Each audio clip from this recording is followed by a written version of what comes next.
U.S. butter and cheese use during the first quarter of 2018 was increasing at a pace exceeding the gains in milk production. That represents an improvement situation from 2017, except for American-type cheese, which did post a 2.5% increase in usage during 2017, following a 2.8% gain in 2016. The first quarter of 2018 saw American-type cheese usage increase by a rather dramatic 8.6% compared to 2017's. Meanwhile, non-American type cheese, mostly Italian varieties, usage was up 3.6% year-over-year for the just completed quarter, compared to 2016 usage was unchanged.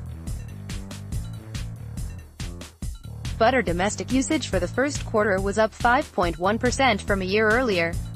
In 2017, butter usage topped prior years by a fraction of 1%. Export markets in recent months have provided some additional support to butter and cheese markets, as well as for the milk powder.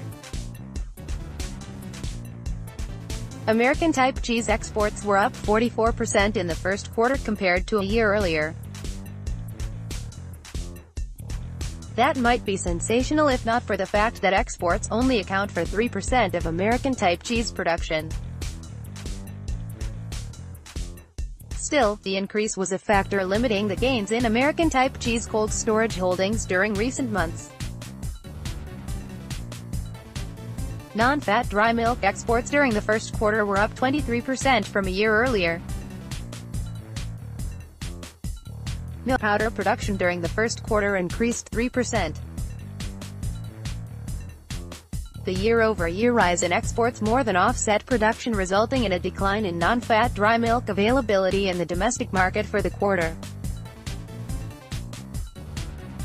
Cheddar cheese prices have climbed steadily since mid-February, an important trend. The large inventories in cold storage would generally be expected to exert some downward pressure on price, or at least hold prices nearly steady. The Class 3 milk price increased 25 cents per hundredweight in April. The rising trend in cheese prices through mid-May would suggest a slightly higher milk price in May.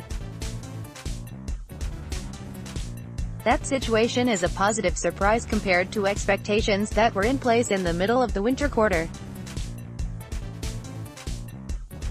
Swinging expectations are an essential factor driving short-term price behavior and the dairy product usage, but the rate of improvement recorded during the first quarter may not be sustainable during the balance of this year. In coming months, unless there are some new developments with regards to reducing milk supplies or new sources of demand for dairy products, dairy product and milk prices may stabilize or retrace some of their recent gains.